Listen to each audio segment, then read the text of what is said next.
Well, it's been a while, so I just dropped in to see what condition my condition is in. RamView.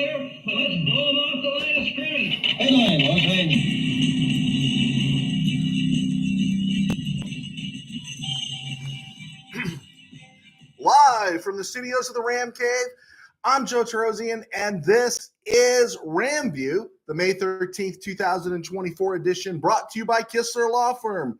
Injured in an auto accident, need help, got questions? Call Kistler Law at 661-206-6990. That's Kistler Law at 661-206-6990. And check out KistlerLawFirm.com. That's one word, KistlerLawFirm.com. Kistler Law, they've been fighting for you since 92. And by Temple City Auto Repair, having some auto issues, get yourself some John and Henry at TempleCityAutoRepair.com. And of course, by Granite Ridge Christian Camp, a place where your life can change. So yeah, just wanted to find out what's going on. Start off the day with a question. It's awesome. We're going to get into some Ram stuff here. We're going to talk about Benny Scow getting the boot. We're going to talk a little bit about Rams schedule around wide receiver room, talk a little bit around the NFL and some of the contracts that have been have been handed out. And we're going to remember a Temple City Ram, not necessarily a Los Angeles Ram, even though he was under contract with the Rams. His name is Kent Kramer. We're going to bring him up today briefly towards the end of the show. So the question that was put to me by S.A. Bob, and that question was, do you like female play-by-play announcers? And I do not like female play-by-play announcers. It's just not a good sound. Doesn't sound good. Do I have a problem with a female doing sports talk? If the female knows her stuff, I don't care. Hannah Storm knows her stuff. If you were out here about 25, 30 years ago listening to Extra 690 in the old days, Jeannie Gogo's Alaska, you still see her popping up again now. She was great. They know sports. They talk sports. Just far too often they just get the dish in there. I know that's very 70s sexist talk, but yeah, they just get the pretty girl in there and they're not any good. And then let alone play-by-play. I just, I like Michelle Tafoya on the sideline and reporting and contributing, but my only problem is I do not like a female voice play-by-play announcers because you know what I hear? I hear a female trying to talk like a man.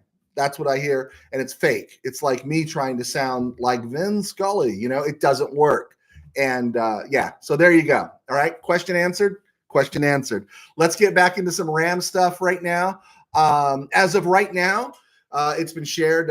Everyone is signed with the exception of the draft class, except for Jared Verse, Cameron Kitchens, and Brennan Jackson. They're the only unsigned draft picks, and I really don't think this is an issue. It's just a matter of getting to it and getting time. All these pick slots are slotted now. Now, if you grew up a Rams fan or grew up anytime, in the past, holdouts were a huge thing. They were huge. There was just, you start to stress after a while because you knew the Rams were kind of cheap, and there was always players walking out of camp over money and not signing and everything. And if you remember, when John Johnson signed back in 1980, the first-round pick out of Texas, Brooks, Youngblood, and I think, Brzezinski was always walking out of camp. But those guys walked out of camp and because of the contract they gave them. And so, these things are slotted now. It's nothing to worry about, but just wanted to throw that out there. Of course, while I was on the road to Phoenix on Thursday, I got news that Benny Scow first was cut and then found out he was traded to the Texans. And, I'm happy for Ben Skowronek. I think Skowronek, did a great job for the Rams. We knew what he was. He was drafted just to be a special teams guy, but his rookie year, he's catching passes in the Super Bowl. Catches 2 passes in the Super Bowl, is contributing down the stretch, contributed in 2022. Special teams player. You could put him at fullback. He was a blocker. This is a 7th-round pick. I think he was either 249 or 251 overall, top of my head. And he was getting on the field before, Jacob Harris, who's gone, Bryson Hopkins, who's gone, all these other guys. He was not supposed to be on the field, but it was obvious McVay felt he could contribute, and he did. For what the Rams got out of him, what an amazing 7th-round pick Ben Skowronek was. And now in 2025, they're going to get a 6th rounder for him, and that'll be the Ben Skoranek pick. And I hope Skoranek has a great run in Houston. D'Amico Ryan said some nice things about him.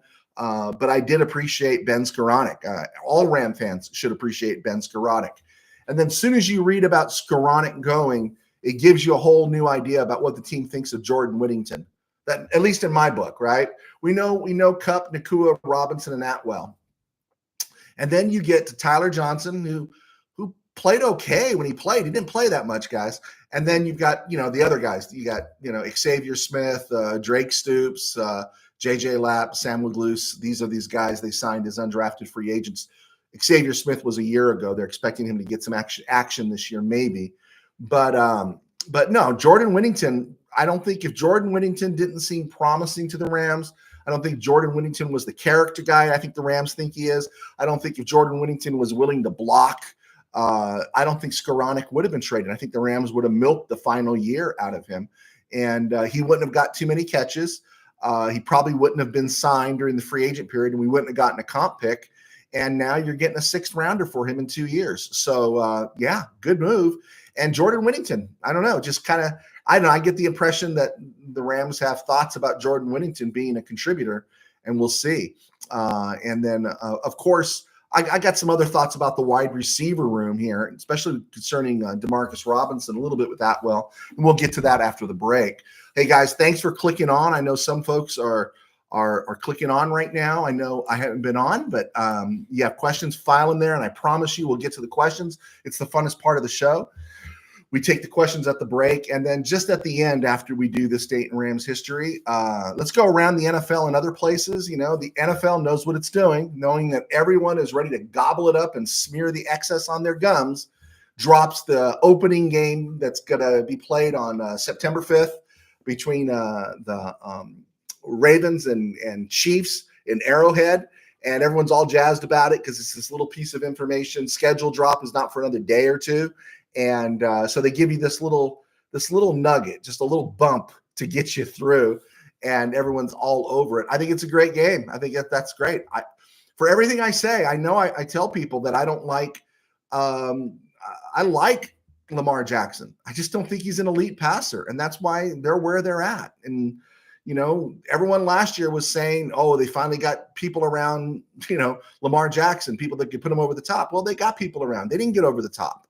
And so he's got limitations. He's great, but he's got limitations. And, of course, we know who Mahomes is. So that's going to be a really good game. I like the Chiefs better in this game than I did last year against the Lions at home. And I think it's a nice reward for a Super Bowl champ to get that primetime game on Thursday, and then you get 10 days off between week 2, and then you got your other Thursday night game somewhere down the road probably because you're the Super Bowl champs, and then you've got your bye week. So I think it's a nice deal, especially if you get the first Thursday, because you're not coming off of a game, right? So, yeah, that should be a standard there. You should always see the Super Bowl champs in a Thursday night game. And then the Lions, the news broke today, gave Jared Goff a 4-year extension, 212 rocks, 170 guaranteed. Now, I like Goff. I don't dislike Goff, and I give him full credit for overcoming whatever took away his confidence in 2019 and 2020.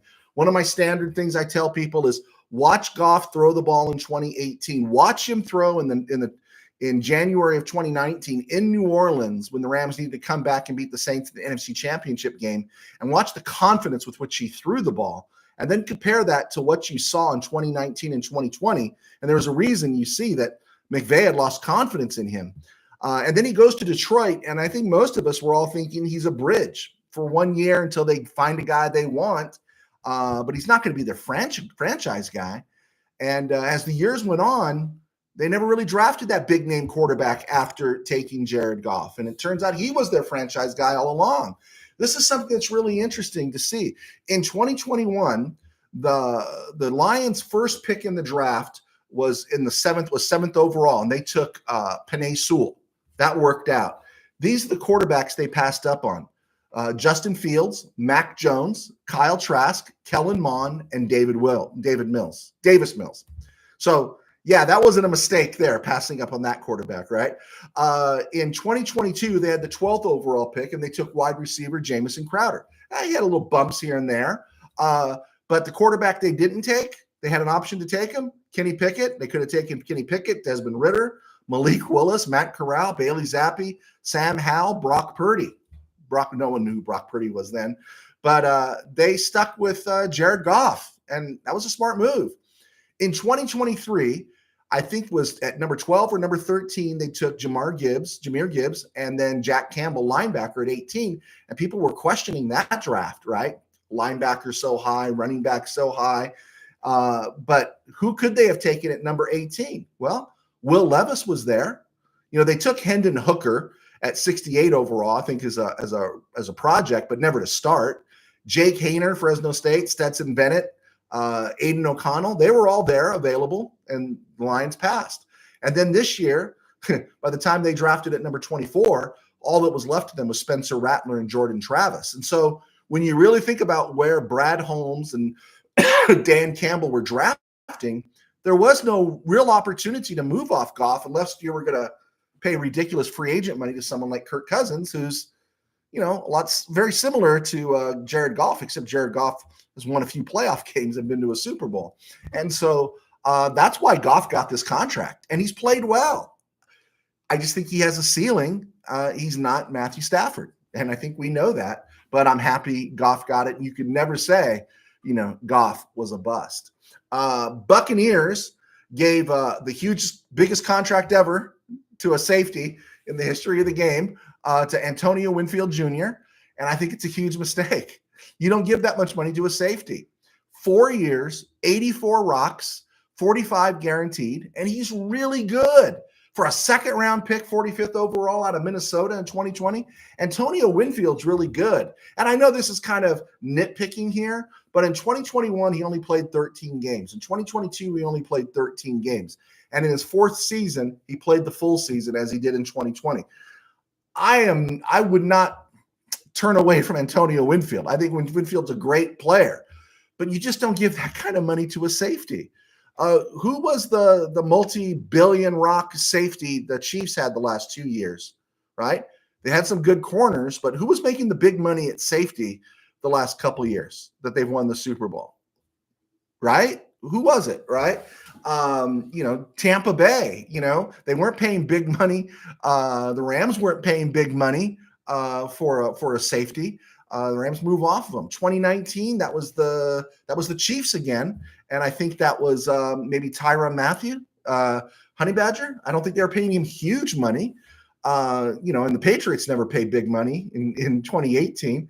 No one pays big money. You don't need a big money safety. And I don't know. I think they hamstrung themselves a little bit there in Tampa Bay, but it's okay because they're in the NFC.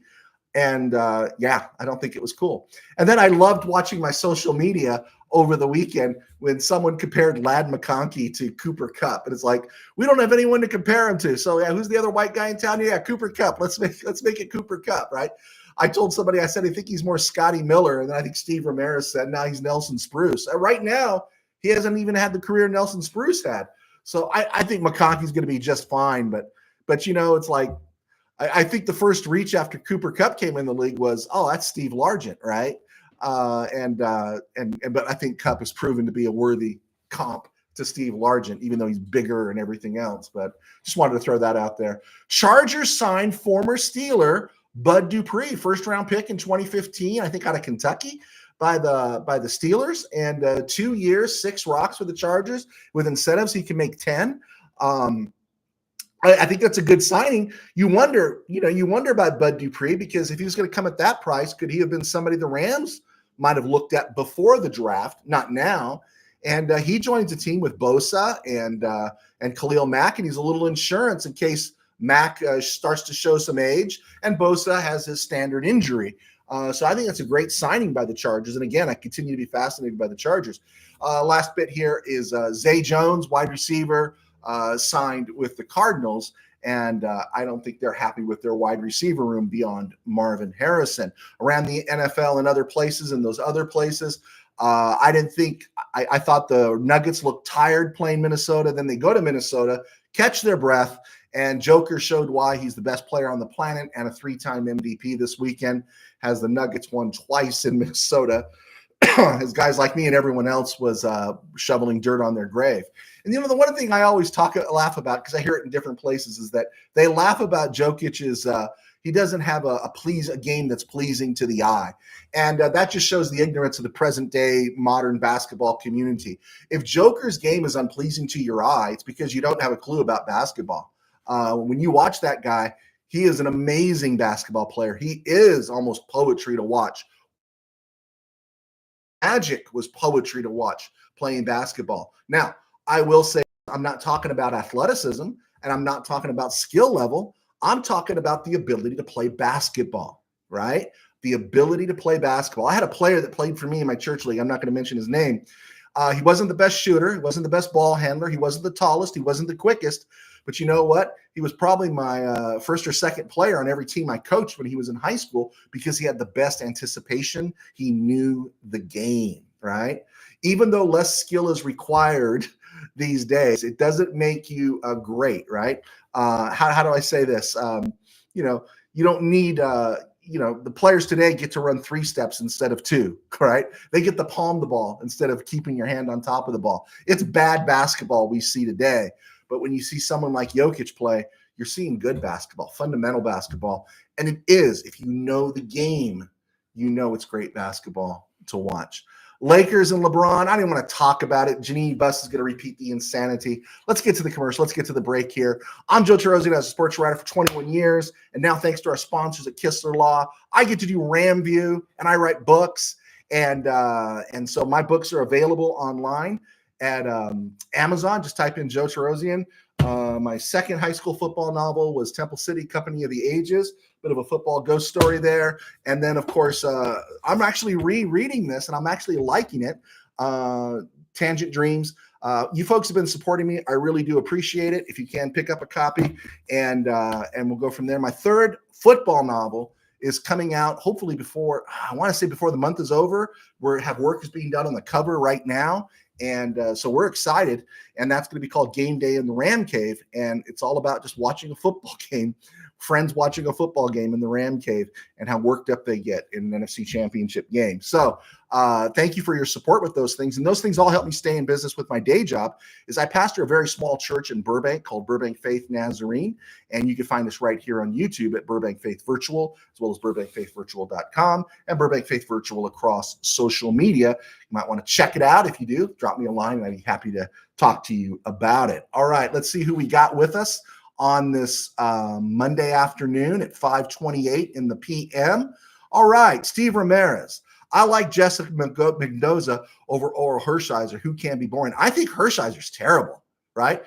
Great person. I'm not talking about as a person, but he is a snooze fest. I agree. And Jessica Mendoza as a commentator does not bother me. It doesn't bother me. It's the pitch, it's the sound, it's the tone that I don't like as a play-by-play person. But I don't have any problem with Jessica Mendoza. Bill, what do you think about the Cortland Sutton trade rumors? I'm having a hard time. That feels to me, and I could be wrong, Bill, and we come back in here and I'll fall on my sword. But when I saw those Cortland Sutton and trade rumors, I felt like it was desperate dead period material. He is their best receiver there in Denver, right? And I would think that with Bo Nix, a rookie quarterback coming in, you'd want a talent like that around for Bo Nix to throw to. I think Cortland Sutton's a great receiver. But this was part of the conversation that I talked about earlier. And well, I'm actually going to get down the backside of the show. Is what's the issue with D-Rob? And I'm seeing it in other places as well, and we'll talk about that. But yeah, it felt like desperate dead period material to me, Bill. And again, I'm just trying to get in the head of Sean Payton. If I got Bo Nix and I got a really good receiver, a team guy like Cortland Sutton, why would I want to get rid of him now? Maybe get rid of him, in the offseason coming in. He stays, builds up Nix's confidence, and then going into 2025, you move off of him before he hurts the salary cap even more. But that one kind of would interest me. I'm not going to say didn't interest me. It kind of raised my eyebrows a little bit. Neil Gonzalez, rookie day. Which rookie are you intrigued by? And that's a great question, and why. I like the running back Blake Corum. I do like Blake Corum, and I will admit I am intrigued by Jordan Whittington kind of rose in my queue as I'm on my way to I'm on my way to Phoenix. I'm just out the border. I'm like somewhere ready to go through Blythe, right? What a name, Blythe. And I'm going through Blythe, and my phone's lighting up. And when I read what it was, after I pulled over for gas, and I read what it was. Jordan Whittington was the first person that came to my mind. Is that if Jordan Whittington hadn't been there and they hadn't drafted him, Skoranek might still be a Ram.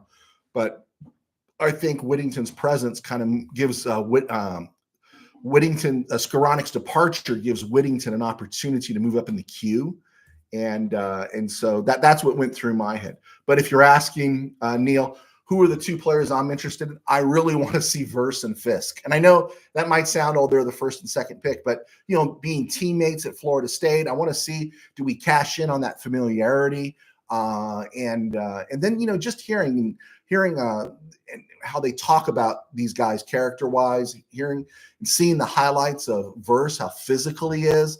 And that's kind of cool, getting a real physical guy out there, a little bit on the perimeter, on the edge, in the prime of his career. I like Leonard Floyd, but Leonard Floyd wasn't nasty. And I'm trying to think of the last time. Now, we know Aaron Donald was nasty. Who else was nasty for the Rams in the last 20 years outside of Aaron Donald? Competent. Laurinaitis was competent. There were some competent guys out there. I'm not saying they weren't good, but Jared Verse and Braden Fisk really kind of draw me in. They're the guys I'm interested in. USA expat. My most important Ram at this time of year is Reggie Scott and his continued success at rehabbing. Oh, yeah. You mean rehabbing, getting the team all ready to go? Yeah. That's true. That's true.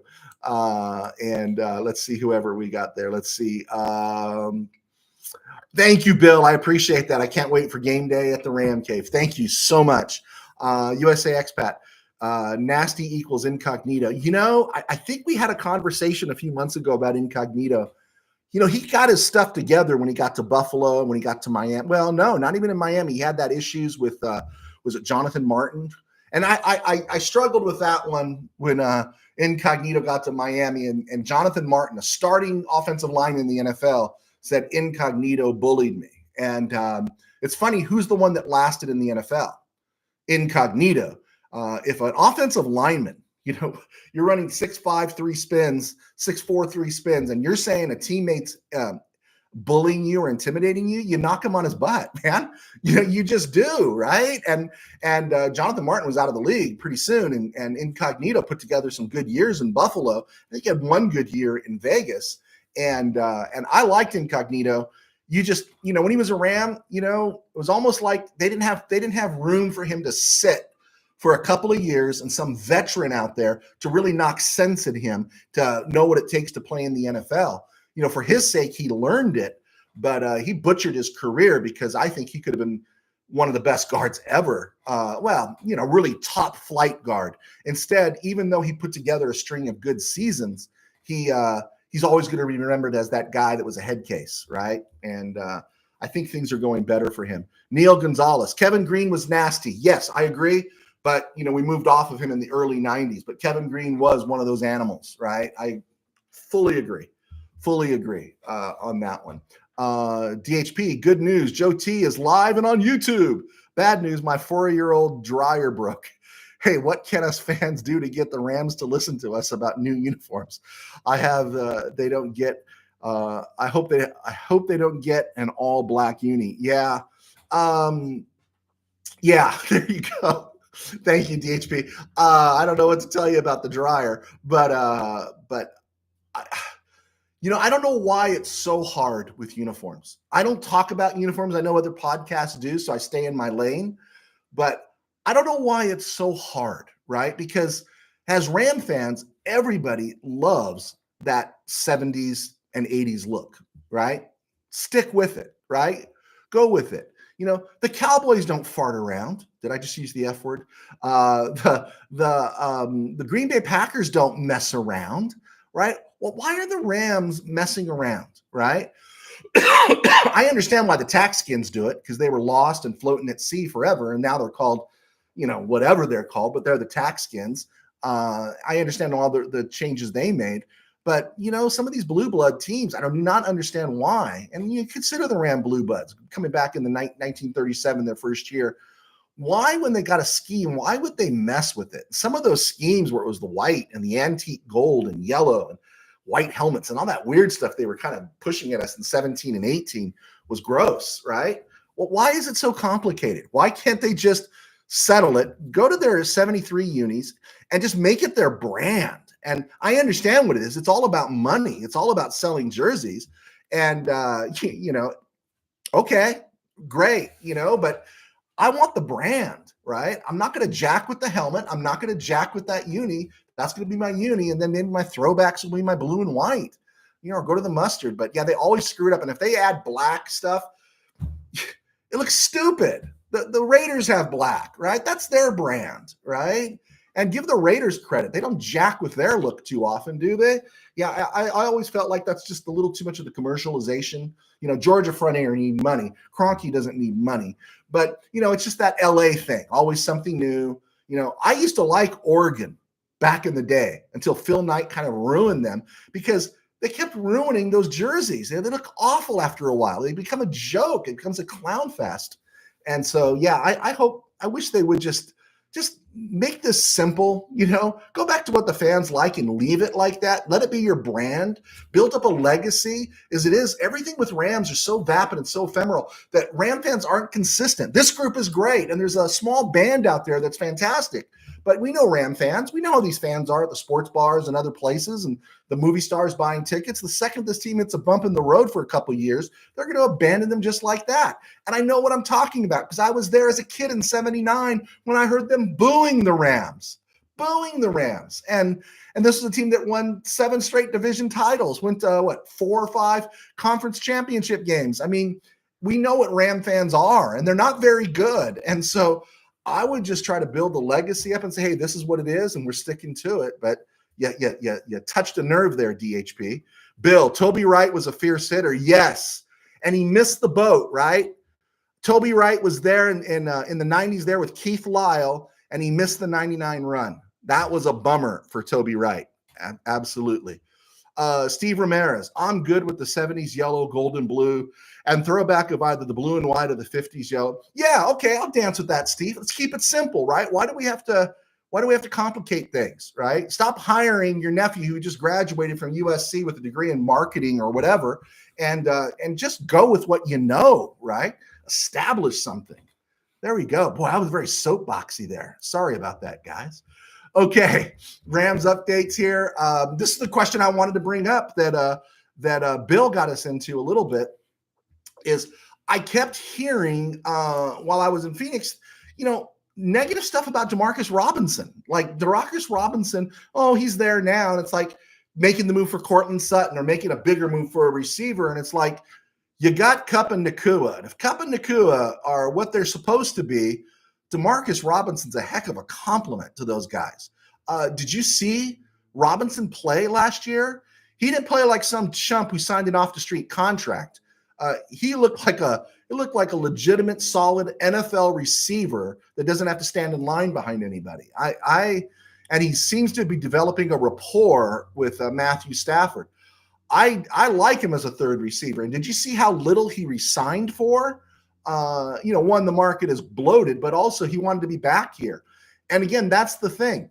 Stafford ended 2023 throwing the whole back half of the season to Kupp, Nakua, and Robinson. And you get that familiarity. And as that familiarity comes across the entire receiving core, guess what? That ball gets out of Stafford's hands faster. And so I was just, I don't know, maybe it's the third receiver is someone they're never happy with, right? No one's ever happy with Atwell. I was impressed to see someone, I was at Turf Show Times or Ramblin' Fan, one of the writers there actually spoke well of Atwell, and it was about time I saw somebody do that. But, I never heard anyone complaining about Van Jefferson. Van Jefferson can't carry Atwell or Demarcus Robinson's jockstrap, but no one complained about Van Jefferson, maybe because it's a cool name. I wish my name was Van Jefferson, but I didn't understand that. And I'm like, why are we so hot to move off Demarcus Robinson? I like Cortland Sutton, but do I want to pay the price for Cortland Sutton if I've got 3 receivers, if they're all healthy? Someone gets injured, the equation changes. And then I got a burner like Atwell at number 4. What am I messing with that for? I don't know. Sometimes, It's not you guys. It's just what you see on social media, and you're like, what are people talking about? I don't get it. All right, looking at the Rams, speaking of trades, and that Cortland Sutton thing got me thinking, okay, who would be somebody the Rams would be willing to move off of if they needed to make a move or they wanted to solidify something down the stretch, right? Was that week 8 or week 10 this year, I think, is when the trade deadline hits. So who's good to trade are usually likely free agents. And so I went down the list here. I'm going to go from bottom to top and see who would be a real trade commodity. And I didn't see too many here, but I saw a couple. Troy Reeder, of course, is going to be a free agent next year. So is Christian Roseboom. I think Reeder might have a tough time making the team this year, so I don't think that's anything there. Tyler Johnson, he's done well with the Rams. We saw him in camp last year. He had that nice game in Frisco at the end of the season, but ahead of DeMarcus, ahead of Nakua, ahead of Kupp, and he doesn't bring that dimension that Atwell brings. There's a logjam there. Injuries move him up the queue, but Tyler Johnson is somebody I could see being moved in August to a team looking for a little more of a veteran guy. Larrell Murchison, if everything works out, could this guy get cut? I don't think there's a market for him. Boston Scott, if the Rams are playing well and he's contributing, I don't see him being moved. But that would depend on someone like Zach Evans, right? Let's say Zach Evans, had a come to Jesus moment with his career and suddenly showed up and he was something no one expected him to be. Boston Scott or even a Ronnie Rivers could be someone the Rams could trade during the offseason or during, August or something. Hunter Long, it's all about his health. The Rams are going to need one of those, a third tight end, and we don't know who it's going to be. We know it's not going to be Higbee for a while. Is it going to be Hunter Long? Is it going to be the Johnson dude? Is it going to be Forrestall? Is it going to be Kalinick? We'll see. Michael Hoyt, there's a guy that might have some value for a team if these other edge players develop, and there's no plans to move Hoyt inside. If let's just say Brennan Jackson is amazing, Byron Young doesn't have any struggles, second-year struggles. Let's say Oshawan Mathis or Nick Hampton rise, then there's going to be a logjam there, and maybe Michael Hoyt has some value for a team later in the season. That's something to think about. Trey White, I don't think anyone's going to come after Trey White because of his history. He needs the full year before anyone wants him to see if he's healthy. Demarcus Robinson is interesting, but again, I think he wants to be here. The Rams want him here, and I don't see him being moved unless there's some real disaster happening. Joe Nobu makes too much money. No one's going to trade for him now when they can get him for much, much less in 2025, right? There you go. Jimmy G, I don't see the Rams moving off of Jimmy G unless something really bad happens in the AFC to some team that needs him and they're willing to give the Rams a third-round pick or a second-round pick, and that depends on where Stetson Bennett is at, right? And so Bobby Brown is interesting. I like Bobby Brown. I want to see Bobby Brown stick around because you need that Ashawn Robinson type, but he's going to be a free agent, and but I think he's going to need a year. He's going to need a monster year to come back to the Rams.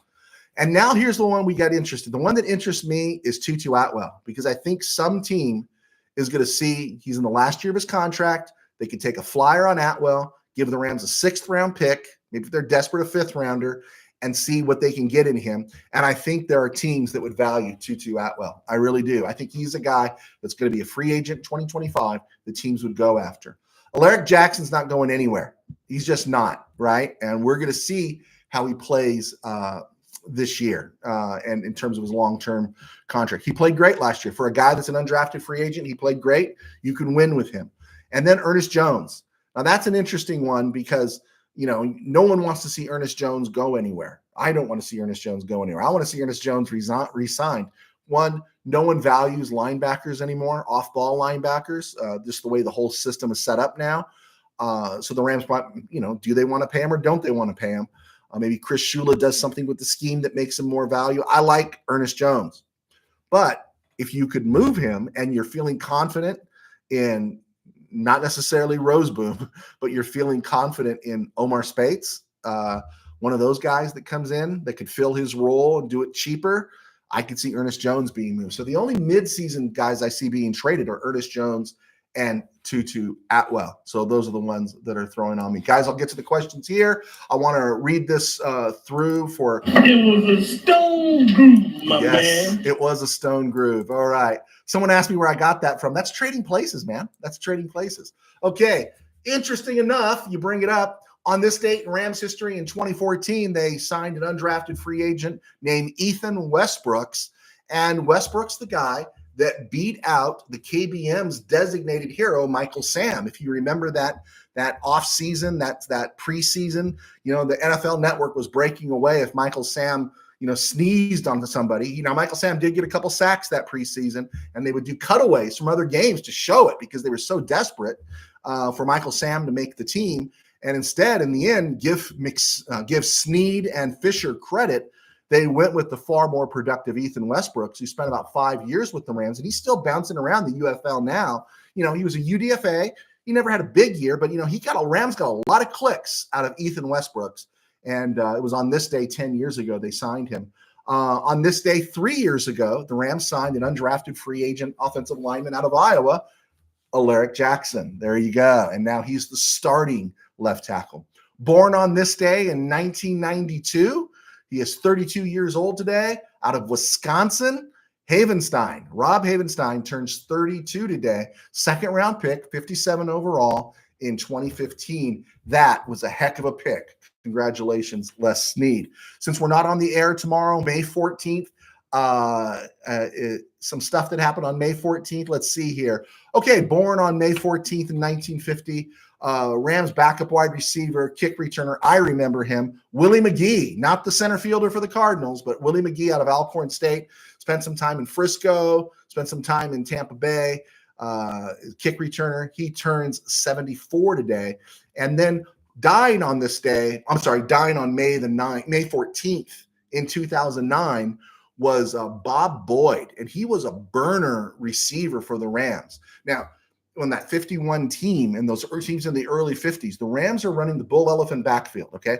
Not only do you have in 51, not only do you have Van Brocklin and Bob Waterfield at quarterback, but you got Dick Horner, you got Tank Younger, you got Deacon Dan Towler in the backfield. That's the bull elephant backfield. And then you're running Hall of Famer Tom Fears, Hall of Famer Elroy Hirsch, and then you're running Bob Boyd out there. I think he was an LMU grad, and he was the burner. And he was a great receiver that people have kind of forgotten about, but he passed away on May 14th, 2009 at the age of 81. I'm going to have to do another breakdown of him. Last thing I wanted to get in here was this show originates in the home of the Camellias from Temple City, California. And the first Temple City Ram player, that's what they're called, the Temple City Rams, tight end Kent Kramer, went to the University of Minnesota, and he was drafted and played in the NFL, spent time with the 49ers, the Saints in the expansion draft. And the Saints not on this day, but the Saints eventually traded Kramer to the Rams in 1968 for a 5th round pick. And the Saints used that 5th round pick for Steve Ramsey, who was backup quarterback in the NFL for the Broncos through most of the 70s. Now, Kramer was coming in because George Allen needed a tight end. Billy Truex, I think, was not his guy, or he was getting on. I think the Rams eventually moved him, or getting ready to move him. They moved him to Dallas, but the Rams were looking for a tight end, and the bummer was local kid comes home, Kent Kramer, blows out his knee, doesn't play a down for the Rams in 68, and then gets traded to the Vikings that off season heading into 1969. And the interesting part is that maybe if Kramer doesn't go down, the Rams don't spend a 1st round draft pick in the 1969 draft on Bob Klein out of USC. I think he was 21st overall, and that's who the Rams drafted in 69. And maybe if Kramer doesn't get hurt, he becomes that guy. All right. Wanted to get that one out. Also on May 14th, 1974, the Rams traded 1st round pick Larry Smith, who was a 1st round pick. Rams had 3 1st round picks in 69. Larry Smith, Jim Seymour, and Bob Klein, right? Yeah, it was a pretty wonky draft there, and I love George Allen. But they traded that fullback, Larry Smith, to the Redskins on May 14th, 1974 for a 5th-round pick in 1977. That's how long they had to wait. They used that pick on Donnie Hickman. There we go. I think we got it in there. Let's see what else we got here, guys. All right. Neil Gonzalez. What if the Dolphins release Jalen Ramsey next year? Would the Rams pick him up again? If he could still run, yeah, and he didn't cost any money, absolutely, I think they would. It'll be interesting to see what the Dolphins do, right? Because they still got to figure out what they're going to do at quarterback, and they're going to get taxed, right? They got Tyreek Hill and all those guys to pay for. Hey, I think everybody has good thoughts about Jalen Ramsey, right? I'm just not going to break the bank for him, and I don't think Mick Snead would break the bank for him. But if he can still run, wants to come in and chase down a second ring in 2025, or if things fall apart this year, and he can come in and help us out in some star spots or in some things, he gets cut or comes over for a 5th-round pick, waive his contract. But I like Jalen Ramsey. I have no problem seeing Jalen Ramsey come back. Let's see here. DHP, I like how passionate Joe T got about uniforms. I agree with Steve Ramirez about the uniforms. Throwbacks would be the white and blue. Yeah, I got a little soapboxy there, guys. I apologize for that. Thanks, DHP. Willie Bowen, NFL beware. Here comes the LA Rams. Hey, yeah, Vegas has the Rams at 8.5. I think I broke that down on some of the teams the Rams are playing. Vegas is projecting 11.5 wins for the 49ers, 6.5 for the Cardinals, 7.5 for the Seahawks, only 8.5 wins for the Rams. Are the Rams a better team this year than they were last year? I think they're a better team this year than they were last year. And they won 10 games last year. And oh, by the way, I don't want to be one of those guys, but I am one of those guys. I said worst case scenario, the Rams were going to win 7 games last year. They were in that 8-9 range, and if everything went well, they'd win 10. We got that one right, and stuff. But why would you say the Rams only win 8.5 games? They say, well, the Rams have a tough schedule and they don't have Aaron Donald. Okay, they don't have Aaron Donald. They addressed those needs, but let's just remember with their tough schedule, they get the Packers, the Vikings, the Bills, the Dolphins, the Eagles, and the Raiders all at home. Now, you got to quantify a home game for the Rams. I think they're becoming more home games, but we know what home games are for the Rams. But at least they're not going to the cold in Buffalo. They're not going to the cold in Green Bay. They're not going to the humidity in Miami. They're not going to the cold in Philadelphia, right? The only hard road games they got really is the Rams are going to Chicago, and I'm only speaking in terms of cold. Lions are indoors. Then they got the Patriots and the Jets in the Northeast they're playing on the road, and it's about when those games are scheduled, right? And so, no, I think this is a better Ram team. I think we got a team we know more. We know more about this team. There's less mystery about the offensive line. There's no mystery about Kyren Williams. There's no mystery about who's the other receiver with Cooper Kupp. Yeah, I think that was weak cheese there. 8.5 wins for the Rams. I don't see it. I just don't see it at all. All right. Willie Bowen, Steve, the royal blue and mustard uniforms from 73-97 is my favorite. I'll dance. Willie Bowen, Jalen Ramsey and Quentin Lake in the secondary. Sounds good. Those guys excel at the same position, that slot. Hey, no one should sleep on Quentin Lake. I mean, I'll be surprised if he has a rough third season, because I thought that guy was great last year. It'll be really fun to see. Let's see. Willie Bowen. Woody Strode was on that 1951 Rams team. Was he? I thought he was already gone. I'll take correction, Steve Ramirez, whoever's out there. I thought he was already gone. I thought he was gone by the late 40s. If I'm wrong, straighten me out, man. Straighten me out. Bill, I think the Rams would be wiser to sign Tyler Boyd rather than trade for Sutton. And they didn't sign Tyler Boyd. He signed with Tennessee, I think it was. Remember, he interviewed with the Chargers, and he signed with Tennessee. Manuel Correa, what is up? How you doing? And, of course, Manuel and Willie connect again. All right, guys. We are at the 43-minute mark. Let me throw out some stuff here. I think I covered most of the stuff that was going on. I don't want to talk about LeBron James and the Lakers. I fill in other stuff there. What did you guys think about the contract that Goff had? And do you hear me when I was talking about Antonio Winfield? Good player, but would you give him that kind of dough and stuff? I'm so happy we can provide a conversation for Manny and Willie. That's awesome. Is Willie a Mark Keppel guy, Manny? There you go. But no, happy Jared Goff got it. But I think the fact that the Lions, Brad Holmes coming from the Rams, knowing what they had in Jared Goff, knowing that Goff wasn't a lost cause, and the fact that they didn't reach for any of these quarterbacks that have come through, right? That they were drafting where they drafted 24th overall, 18th overall, 12th overall, 7th overall. In each one of these drafts, they didn't reach and say, oh, let's get Justin Fields. And I think people were thinking Justin Fields.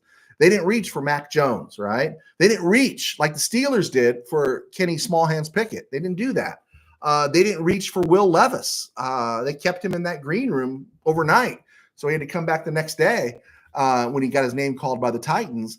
And so, yeah, this is why Detroit, it's not going to be a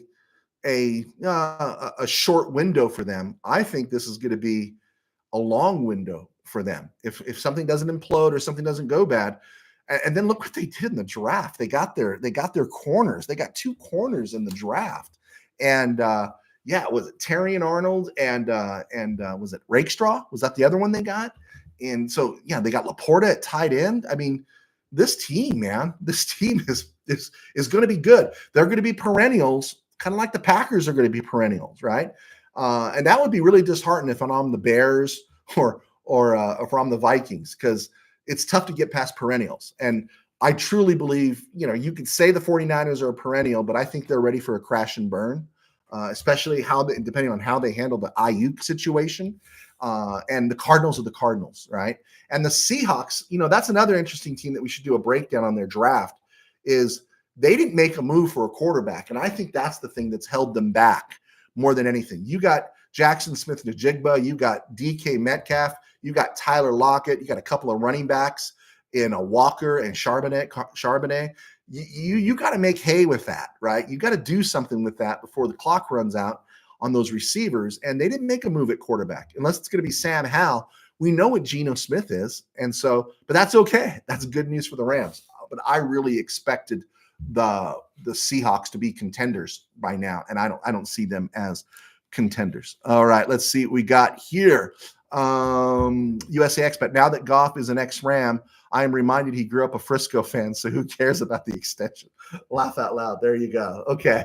Richard Ramos. I remember playing Mark Keppel in 1990 as a freshman, and we cleared the field and had a bra on the sidelines. Great game against Mark Keppel. We Azusa won. Oh, you're an Azusa Aztec, Richard Ramos. Wow. You guys had a nice resurgence there in the early part of this, late in that first decade, right? Of the 70s, of the 2000s. Kendrick McDade, that was a nice run there. The late Kendrick McDade. I'm sorry to bring that up. He passed.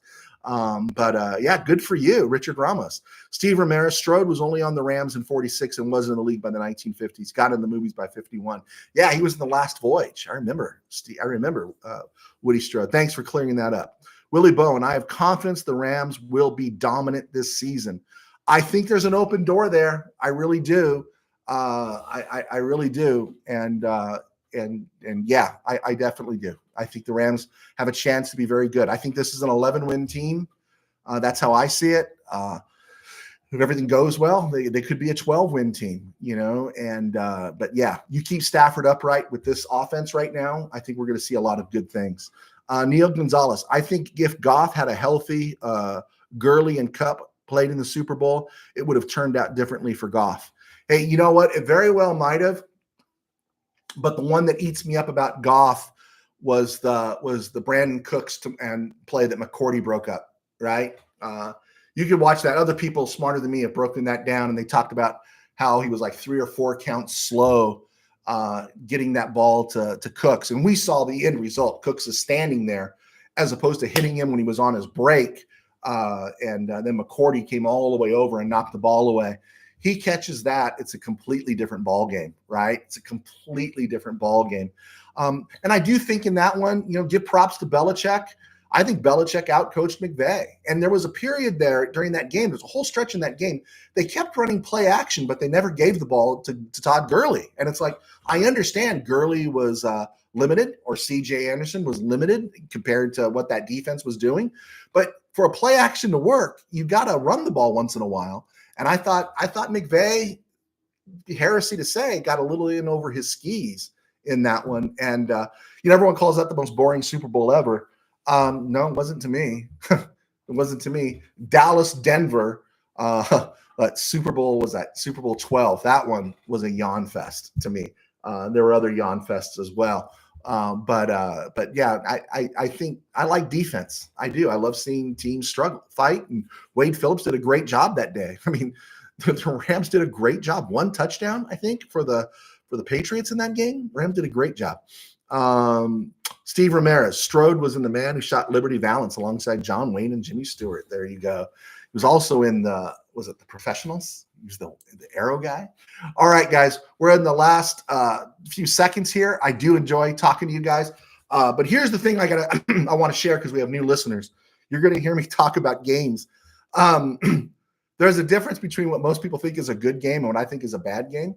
When the Ravens play the Chiefs on September 5th, I want to see a good game. Yeah, let's see a good game. Let's see it come down to the wire. That's great. But for me, a good Ram game is the Rams winning 56-7. All right. That's a good Ram game for me. That's the kind of Ram game I always want to see. I'm too old. I get into it, man. I get too worked up. I slam things around. I'm not mature.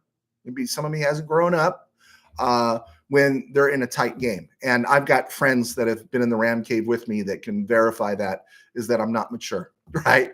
My wife, the Ram cave is separate from our house. And my wife has said she has heard loud voices and barbaric yops coming out of the Ram cave. And that's tight games. If my throat was hoarse by the end of the Chiefs Ram game that Sunday night, was it a Monday night or Thursday night game? I can't remember now. That big game they had back in 2018. And so, yeah, to me, a great Ram game is a blowout. That's the game I enjoy. I don't enjoy tight games. It just doesn't work for me. It makes me too upset. All right, guys, I think we are getting ready to rumble here. Richard Ramos, you are incredible. The knowledge you know about local football that never ceases to amaze me. Oh, hey, Richard, you got myself and Steve Ramirez. I covered the beat for about 20 years with Mid-Valley Sports and Mid-Valley News, and I spent some time as a stringer in the 80s with the Trib and the Star News. And Steve Ramirez worked at the Tribune.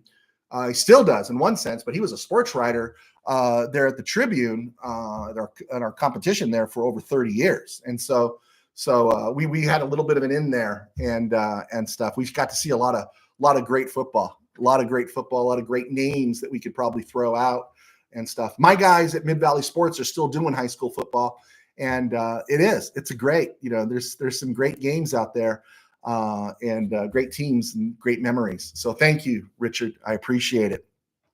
I don't know how you feel about Gladstone being morphed into Azusa High School, though. I kind of miss the Gladiators. Happy Rock, G-Stone. There you go. Okay, guys, that was local talk there. It's 52:22. I better get out of here and let you guys go. We will be back on Wednesday. It should be a normal week. God bless. Take care. Thank you for your support. Hit like and subscribe. We'll see you soon.